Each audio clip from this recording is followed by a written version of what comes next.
You covered. As President Donald Trump retires to the Winter White House for the night, Congress is about to get the first details from the Mueller report. Plus, Patriots owner Robert Kraft speaks out for the first time since he was charged in a local prostitution investigation. But we begin tonight with a still evolving story. Was a deadly accident due to gunfire. One man is dead and 3 others seriously hurt after a crash that shut down several blocks of Broadway in West Palm Beach. Fox 29's Jillian Idle is live at the scene with the latest. Jillian? John and Tanya, you can see at this time of night that cars are still being rerouted here at 40th Street and Broadway all the way up to 48th Street. And police tell me tonight they really are relying on that shot spotter technology to help them in this investigation. I've just moved here to Florida, and I hope everything's okay. 8 blocks of crime scene tape, dozens of evidence markers, and flashing police lights. I'm in the wrong neighborhood. Saturday afternoon, West Palm Beach police say a green Dodge with 3 people inside crashed near Broadway Avenue and 42nd Street, along with his gray Acura. 1 man died on the scene, and 3 others were rushed to a nearby hospital. I walked here alone, and I didn't know if this was a bad neighborhood, and I hope it's not, but I will definitely keep an eye out for sure, because I see more police cars rolling up by the minute. Investigators believe gunfire played a role in the accident. Shot spotter technology alerted police to the area at the same time as the crash. And if you witnessed this incident earlier today or know anything about it, police need your help. They're asking you to call the West Palm Beach Police Department at 822-1900. Live right now in West Palm Beach, Jillian Idle, Fox 29 News. We got you covered. President Trump is back at the Winter White House after a day on the golf course. Now, the president and first lady arrived at Palm Beach International Airport yesterday afternoon.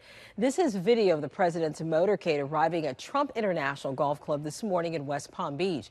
He played with musician Kid Rock, who tweeted out a picture of the two of them on the course and expressed his support for the president. Meanwhile, deputies are working to find the person who spray painted a very different message about the president on this Lake Worth man's truck.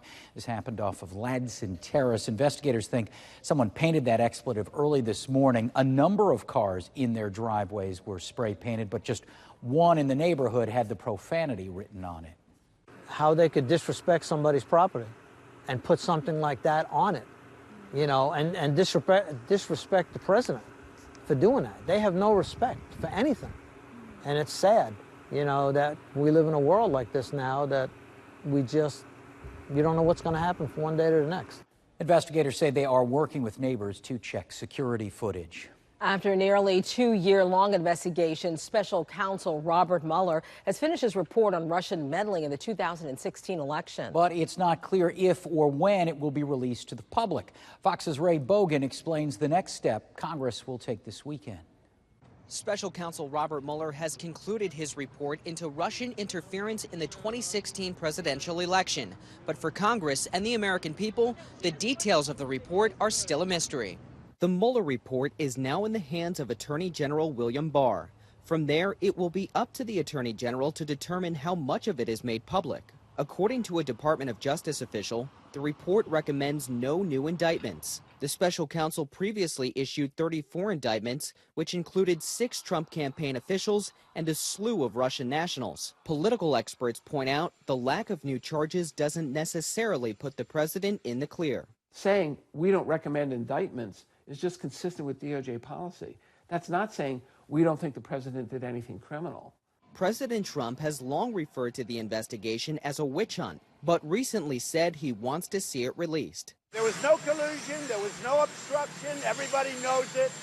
It's all a big hoax. Democrats on the 2020 presidential campaign trail are calling for 100% transparency and want the full report released to the public. That report needs to be made public. Yes. The American people have a right and a need to know. The Attorney General Barr should be called to testify under oath before the United States Congress. Absolutely. Sources say Barr wants to deliver a summary of the findings to Congress this weekend, but congressional Democrats could still try to subpoena the full report. In Washington, Ray Bogan, Fox News. After a gorgeous day out there today, it's a gorgeous night, too. Temperatures very comfortable. Jupiter Inlet Lighthouse right there, shining nicely. And high temperatures today, mid to upper 70s, so not bad. Actually, a degree or so cooler than the average for this time of year. Not a whole lot of cloud cover, rain out there right now. We'll stay pretty clear overnight. Maybe a couple clouds blowing in off the ocean as the winds turn more onshore. So we're not going to be quite as cool overnight and into tomorrow morning as the past 2 mornings. We were in the 40s this morning on the Treasure Coast. We'll be about 10 more than that, so about 10 degrees warmer both locations there. 62s for the Treasure Coast, and we're looking at the upper 60s to near 70 for the Palm Beaches. Low 60s for the Palm Beaches tomorrow morning. 50s, mid-50s or so for the Treasure Coast. Another gorgeous day expected tomorrow. I'll let you know all about it coming up in a bit. Robert Kraft is commenting for the first time since he was officially charged with 2 misdemeanor counts of first-degree solicitation at the Orchids of Asia Day Spa in Jupiter. Now, the Patriots owner released a statement earlier today. In part, it reads, quote, "I am truly sorry. I know I have hurt and disappointed my family, my close friends, my co-workers, our fans, and many others who rightfully hold me to a higher standard." Kraft has pleaded not guilty. His court date is set for Thursday. Well, this comes just a day after the woman who founded that day spa threatened a lawsuit. Cindy Yang made headlines following the prostitution bust. She used to own the spa. A selfie she posted with the president came to light. Democrats want to know if Yang had access to the president. This is just a witch hunt that has destroyed an innocent woman who has lived and proved that you can make it in America. Now, the FBI has not commented on the call for an investigation. Yang's lawyers say they haven't been contacted, but add they are looking into possible lawsuits against 2 media outlets. A rally today for a fisherman who was hosed down with water by a woman who claimed she owned the water where he was fishing. South of the Sebastian Inlet is Jose Ortiz's favorite fishing spot. For 2 decades, Ortiz has tried his luck here, but on March 14th, his luck ran out. I go from that telephone pole all the way down. All this water is yours? Yes. Ortiz was confronted by a homeowner from her dock. Automatically just starts being real nasty and saying things that, you know, shouldn't be saying to people. Then the homeowner began spraying Ortiz with a hose. She's splashing me, bothering me. She was laughing at me and basically got me out of the water that she did not own. Saturday, dozens of boaters rallied to Ortiz's defense, anchoring next to the dock at the center of the controversy. Others watched from shore. And when you squirt us with a water hose, we're going to come tenfold. Dale Davis says he mostly fishes north of the Sebastian Inlet, but wanted to show support for fishermen now and in the future. We want to encourage children, all these kids, get them out and fish, enjoy what God has given us. According to a report from the sheriff's office, the homeowner's property does not extend into the water like her neighbor's, so Ortiz was not trespassing. Ortiz doesn't want the woman to go to jail, but maybe make some kind of charitable donation. Try to spread awareness from this, you know what I mean? People shouldn't be acting like this. Ortiz plans to file charges against that homeowner who we were unable to reach today. Security camera footage you have to see to believe. An attempted robbery turns into a machete fight inside this tiny convenience store. This massive fire is still burning in Texas, making an impact well beyond state lines, why the blaze is now causing shipping delays. Experts say half the time your phone rings, it's a robocall. Legislators are working on a new law that can let you hang up on spam callers for good. A Chicago police officer was killed and another man wounded Saturday morning when a gunman fired into their vehicle. The 23-year-old off-duty officer was with another off-duty officer, a man and a woman. Now, the group had just left a nightclub. Someone fired shots when the group got into the vehicle. Police say there was no confrontation in the club and believe it was a random attack. Fires from a petrochemical tank farm in Houston has forced the Coast Guard to close one of the busiest waterways in the country. There was a flare-up yesterday after a previous fire burned for nearly 4 days earlier this week. Flammable chemicals have seeped into the water near the plant. Our focus at this time is to ensure the safety of our on-scene responders and also to mitigate any impact to the waterway. And finally, ensuring that the Houston Ship Channel is reopened once it's safe to do so. The Coast Guard couldn't say how many ships have had to be rerouted or delayed. As investigators dig into a pay-to-attend college admissions cheating scheme, universities are considering taking away degrees from some alumni. TMZ is reporting that USC has 8 suspicious cases where alums use ringleader Rick Singer's services and is considering revoking the degrees of anyone involved. Some students suggest that there should be a punishment, but not to that extent. A clerk turns the tables on a robber at this Alabama gas station. So watch the man in green. He's come back into the store after making his purchase, but this time he's after the cash register and pulls out a machete. The clerk in the white shirt, well, he's not having it. He's got a knife too. He remotely locks the door. And the would-be thief has to smash his way out. Now, it doesn't end there. Police say this woman's the getaway driver. The clerk runs out to her car and starts smashing it with the machete. He says he did that so that police could identify it. While the owner is outside, the first man runs back in for the register, and he does wind up getting away, but police did catch those suspects a short time later. A California skier says he's lucky to be alive after he got lost in whiteout conditions. Now, this video shows the moment rescuers found him overnight at Snow Valley Ski Resort. He had been skiing all day when he got lost in the fog. I got out of bounds in a very bad whiteout situation. I was kind of moving kind of slow, just went one wrong turn this way, couldn't see my ski tips. Oh no, made another turn, and then I was completely lost. When he realized he was stuck, he called 911. Now, he says it was below freezing, his feet were wet, and he wasn't sure he was going to survive. Rescuers braved fog and low visibility until they finally found him 8 hours later. Amazing. Now, here in Florida, the complete opposite.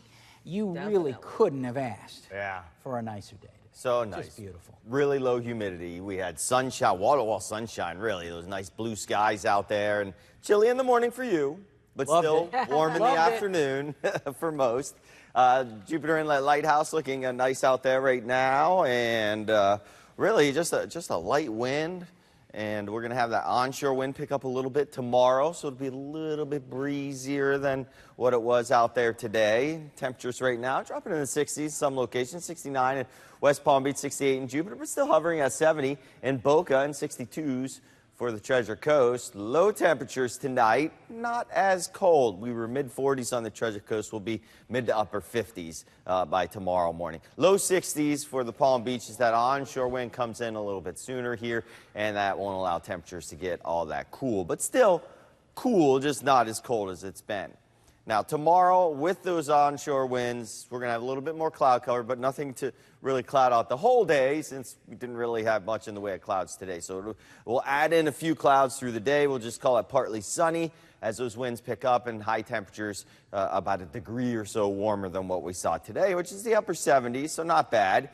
High pressure scoots off towards the east. Those onshore winds come, so a little bit breezy tomorrow, but not much. Still a lot of sunshine. Monday, we start to bump up rain chances. We'll moisten up the atmosphere enough to maybe paint a couple of showers in there. Nothing really big, but be aware Monday you may run into a shower or two.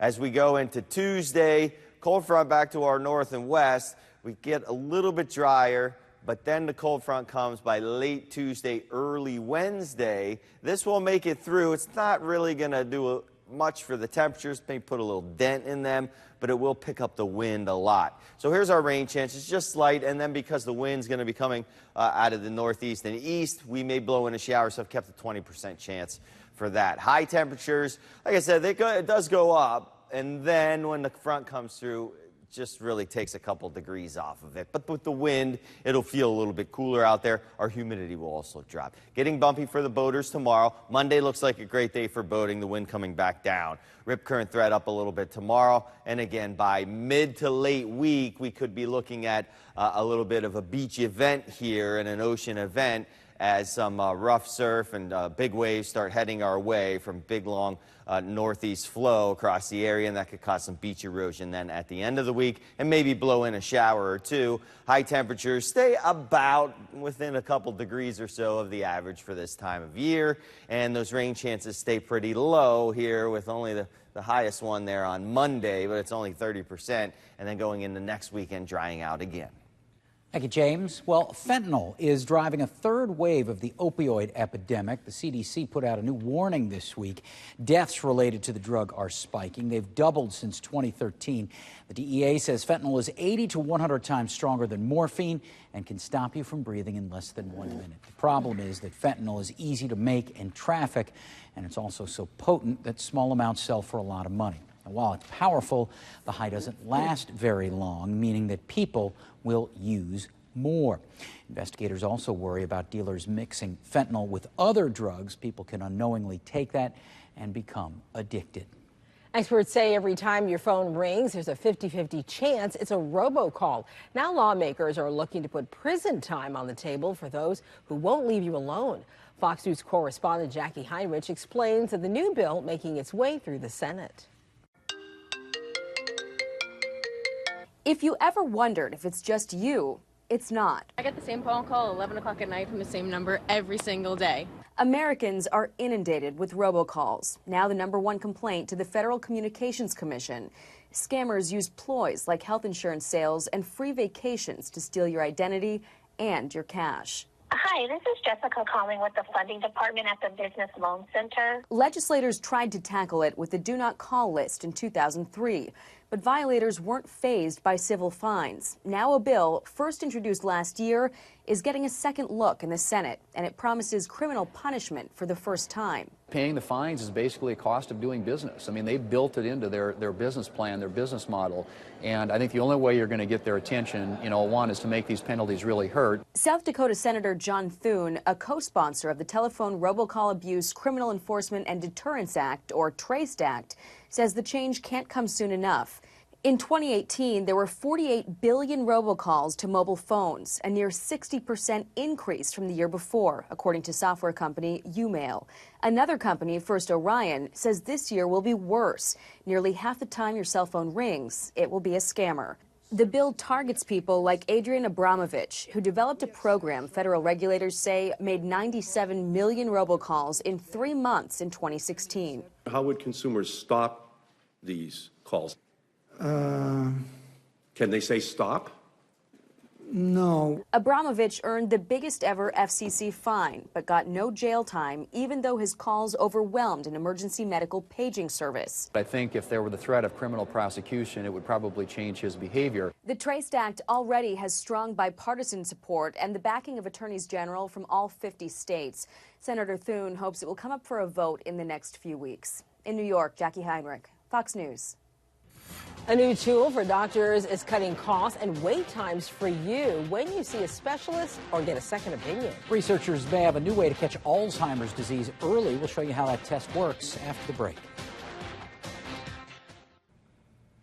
Another big tech company is cracking down on anti-vaxxers. GoFundMe says it will shut down any campaign that promotes, quote, misinformation about vaccines. The site has a policy prohibiting users from making health claims that haven't been verified by regulatory agencies.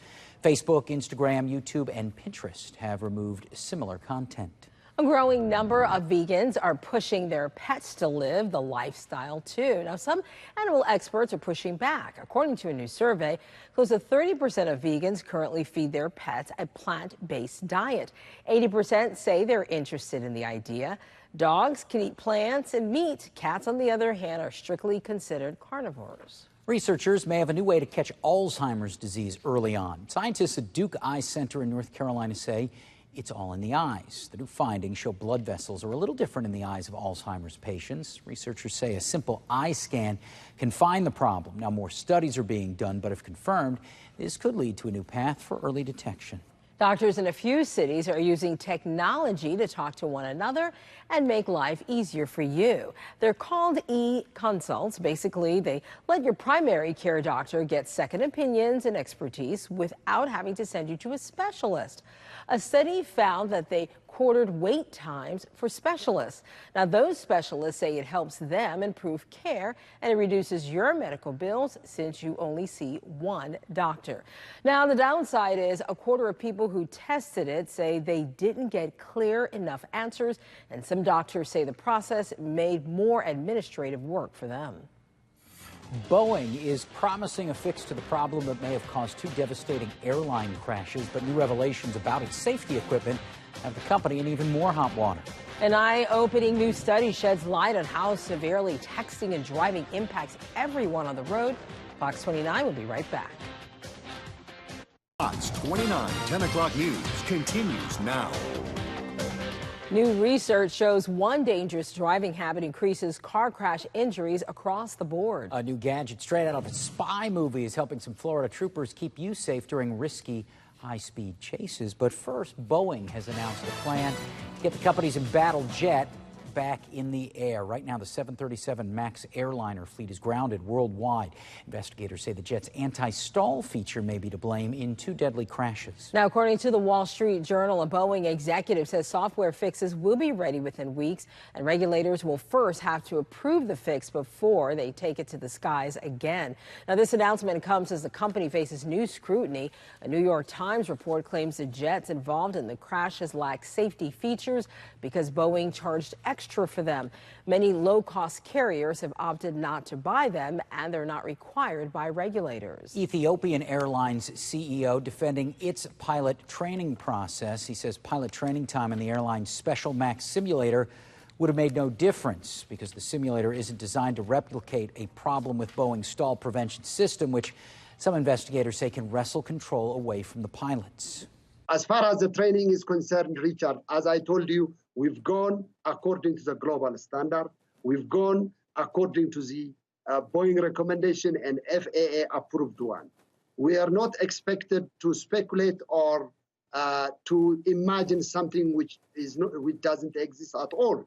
Investigators in Ethiopia say they are fast-tracking the probe into the crash, which means we could see a preliminary report sometime next week. Tonight, Border Patrol agents are expressing their frustration, saying they've been reduced to babysitters at one crossing location. Fox correspondent William Lejeunesse explains the literal and legal loopholes smugglers are using. We've had over 170 breaches to our infrastructure this year. Yuma's border chief shows how smugglers make the existing fence obsolete. They will cut these off along the bottom down there, dig the hole, and jack the fence up and just come right under it. On Sunday, multiple busloads of migrants arrive from Guatemala. Men, women, and children sprint to a pre-cut hole, one by one, ducking underneath. The majority of them were an adult and a child, and there was a small fraction of unaccompanied alien children. The group voluntarily surrenders, knowing their next stop was likely being released into the U.S. 96% of the people that we arrest are other than Mexican. These migrants are part of a new wave in smuggling as cartels adopt a caravan-like model, a door-to-door 3-day express bus from Central America to the U.S. border. That is Mexico Highway 2. It is like a major interstate, and buses from Guatemala will show up there, drop off 50, 100 migrants, who will make the short walk here, where they're met not by a wall, but a barrier that stops no one. So in essence, we're capturing them, and then they go into the United States and we don't see them again. Investigators say in some cases the children do not belong to the adults who claim to be their parents.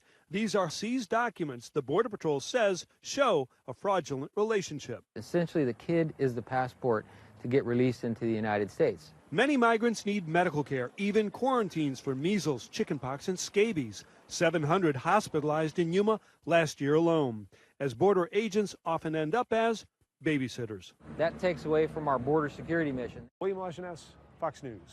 Well, Florida law enforcement may have another tool to keep the roads safe. Take a look at this. Troopers in Tampa using gadgets that look like something out of a spy movie. During a chase, patrol cars can shoot these tracking devices that stick to the back of the suspect's car, and it lets police back off when chasing isn't safe.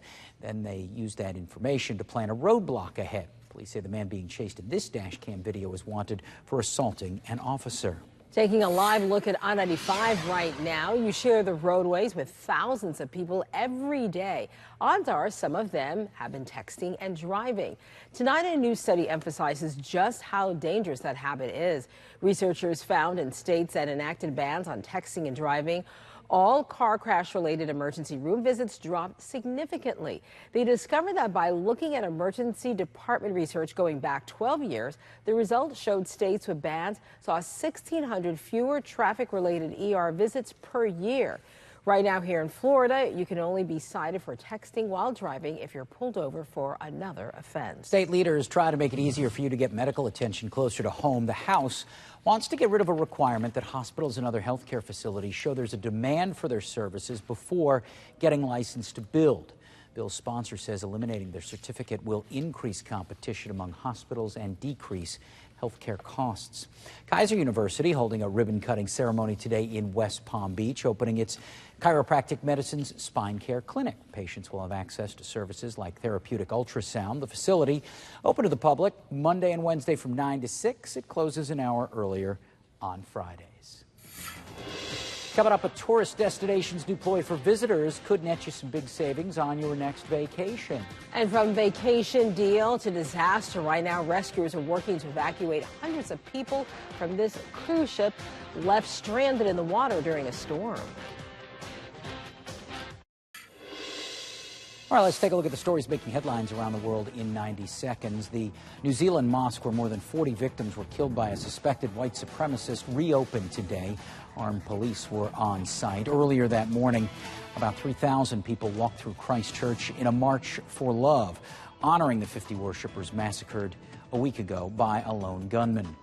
French Yellow Vest demonstrators today marched across Paris on their 19th consecutive weekend of protests against President Emmanuel Macron's government.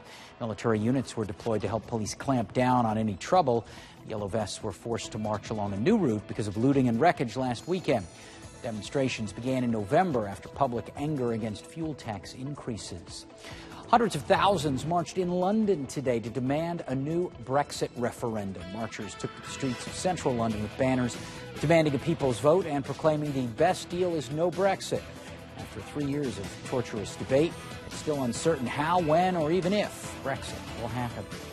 And a U.S.-backed Syrian force said Saturday it has liberated the last area held by the Islamic State group in the eastern Syrian village of Baghouz, declaring victory over the extremists and the end of their self-declared caliphate. A spokesman for the Syrian Democratic Forces tweeted that Baghouz is free. The announcement marks the end of a 4.5-year campaign by many forces against the extremist group. The group was at its height back in 2014 and ruled an area the size of the United Kingdom, including several major cities and towns. That's a look at what's happening around the world. This cruise ship rescue continues tonight. It's been going on for hours already. A ship full of mostly American and British passengers sent out a Mayday call near Norway. Engine problems left the ship and all 1,300 passengers adrift in stormy weather. Now, this is a look on board at the danger passengers are dealing with. Heavy furniture sliding across the deck and parts of the ship collapsing. Responders say they have to perform high-risk rescues, airlifting passengers one by one off the boat. If the travel bug is giving you the urge for adventure, well, maybe you should think twice about heading to Hawaii for a little while. Researchers there at the University of Hawaii say island tourism has reached a tipping point. Visitors starting to put a strain on state resources. They recommend tourism management officials step in to protect the quality of life for actual residents. A record 10 million people visited Hawaii last year. Meanwhile, some resorts in Las Vegas are rolling back fees to boost tourism. Now, according to the Las Vegas Review Journal, tourism in Las Vegas reached a 4-year low in 2018. Now, some spots are eliminating parking fees for people who spend a certain amount of money and rooms without resort fees. Now, during that same period, other major U.S. destinations such as San Francisco, Chicago, New York, and Orlando all saw increases in tourism. The U.S. Women's Polo Championship took place in Wellington for the first time, but today, competitors came together for a good cause. Stick around so we can help you make sure you don't have this food item in your fridge. Details of this recall when Fox 29 returns. Quiet and beautiful weather across South Florida today. I'll let you know how long that will last coming up. For the first time, the U.S. Women's Polo Championship final was played at Field 1 at the International Polo Club in Wellington. Taste and See reporter T.A. Walker shows us how 3 women intersected in an extraordinary way. It was a big deal for the women playing on this field today. This field it is the best venue in the United States for polo, the top. Dawn Jones is the wife of actor Tommy Lee and played in the tournament but didn't make it to today's final. It is the first year women have played their tournament on Field 1. This is the year for women to strive. She arranged for today's game to benefit Susan G. Komen because a dear friend of mine, Sunny Hale, who is heroic for all of us women players. She was one of the best and really the best woman polo player in the world before she passed and succumbed to cancer at the age of 48 2 years ago. After she contacted Kate Watt, the executive director for Komen, Florida. And the partnership with Komen was inspired by Sunny. Today is a lot about female empowerment. It's also about how hard women fight. Representing Komen at the match was 2019 Warrior in Pink Kristen Stanley. She was diagnosed at 34 with breast cancer and lives with stage 4 metastatic breast cancer every day and has to get chemo every 3 weeks. It destroys everything that it means to be a female in many respects. So for me, it's removed my fertility. It's removed a lot of things with my breast. Cancer has been in her liver, lymph nodes, and brain. Unable to have a child, she does ride a horse once a week. A horse is being something that replaces anything, but it allows me to transform my life and project my love somewhere else. Her assignment today, before the game, was to perform the coin toss. She was anxious about the assignment because I have neuropathy, I don't have feeling in my hands. Waiting for her moment, the player calls for heads. Stanley tosses the golden coin. It lands perfectly on heads. In Wellington at the International Polo Club, I'm T.A. Walker for the Fox 29 News. We got you covered. Some amazing and powerful women. Inspirational, yes, don't definitely. you think? I mean, going back and for them to play on such a storied pitch, if you will, to have that match there in Wellington. Well done, well done. Well, Good Samaritan Medical Center is taking the time to educate people about colon cancer.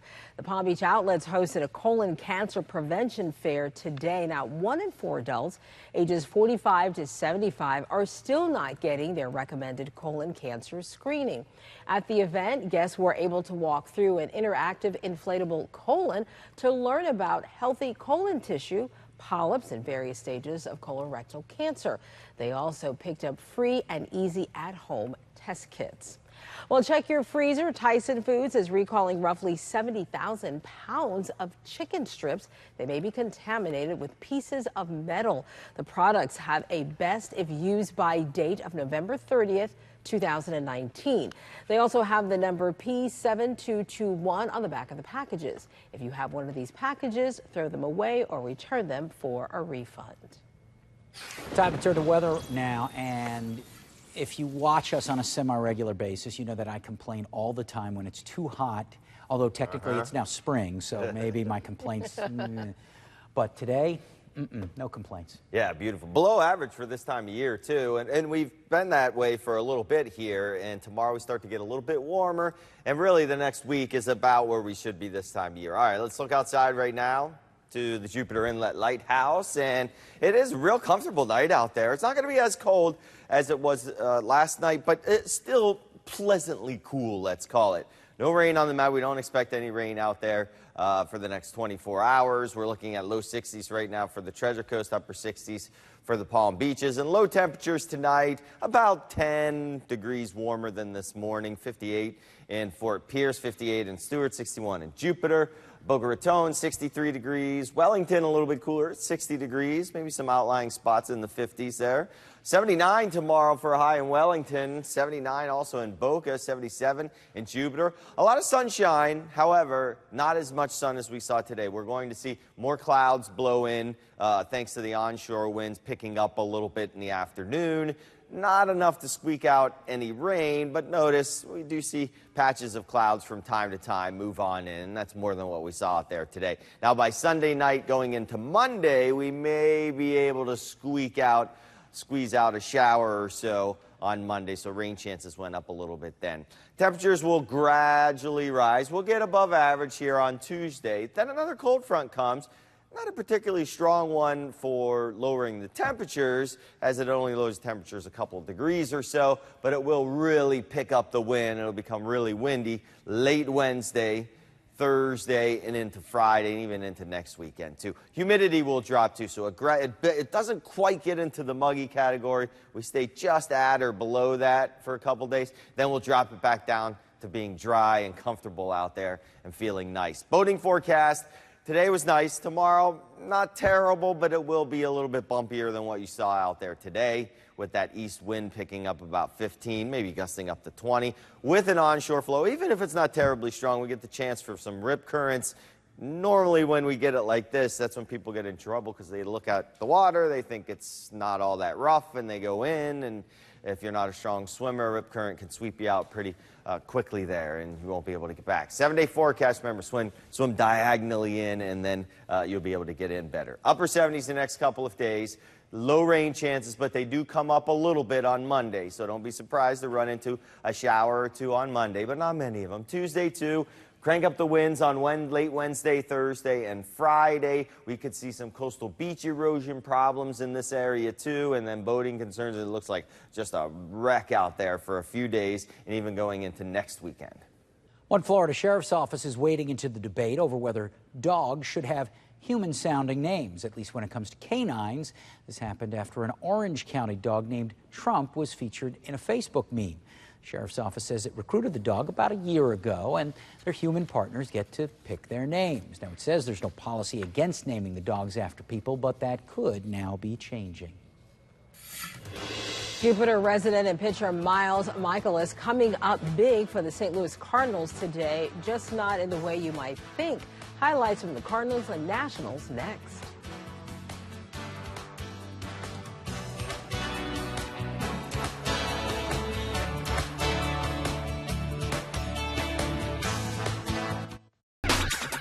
You're in the zone, the Honda Sports Zone, from the team at ESPN 106.3.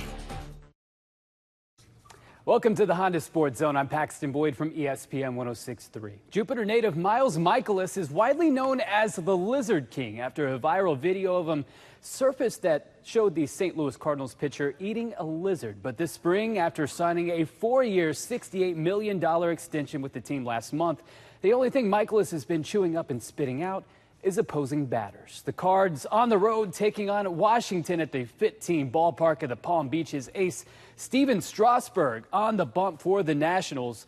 And Strasburg getting through the Cards rather easily in the first run, giving up just 1 run.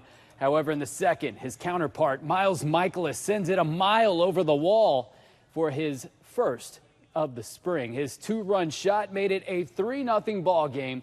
Miles and his teammates enjoying the moment and the lead, but the Nats would come back in this one. This one ends in a tie, 4-4.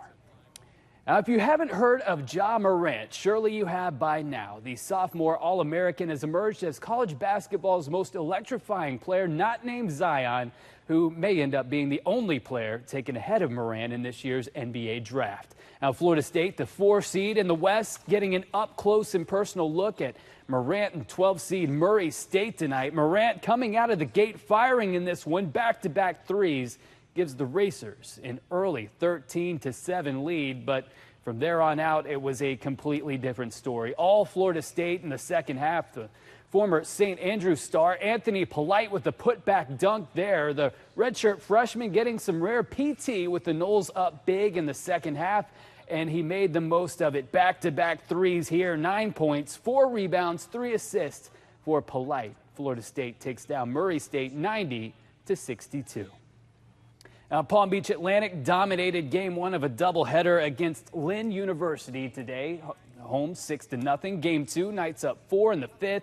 Shale Aronson drives in Brittany Purser to make it 7-2. Lynn would add 2 more. Now, Sailfish trying to come back in the 7th. It's 9-5 Lynn. Janie McCluskey with 2 on. Forget about it. It's a 1-run game. However, the Knights would hold off the Fish 9-8 in game 2 for the Splits. Now, the FAU Beach Bash taking place in Boca Raton today. North Alabama, FIU, and the University of Tampa gathered in Owls territory as FAU hosts their 3rd tournament this season. It also marks the first time in program history that the Owls go head-to-head with North Alabama and Tampa, and it comes at just the right time as FAU getting set to travel to FIU for the Surf and Turf Invitational next weekend. It's an opportunity for us to get better. Every day we come out here, we work on what we do in practice and just get better every day. And this weekend, the 10th annual Arrigo Ram Rodeo comes to West Palm Beach. The event featuring bull riding, saddle bronc, bareback riding, and ladies barrel racing. A full liquor bar, food, and merchandise will also be available for rodeo fans. It's a family fun event for men, women, and children of all ages. We have different things going on for the kids. We have the free bounce houses. We have the kids calf scramble. We're excited to bring this family event to West Palm Beach, Florida. We are the only rodeo producer stock contractor that brings a show to Florida, so we're excited. We do this show twice a year, every November and March. And tonight does mark the final night of the Arrigo Ram Rodeo. Thank you very much, Paxton. All right, last look at the forecast. Well, looks like another beautiful day tomorrow. Little bit of rain chances on Monday. All right, thanks so much for joining us. Don't forget you can get the latest news 24/7 on our website, WFLX.com. Have a good night, everyone.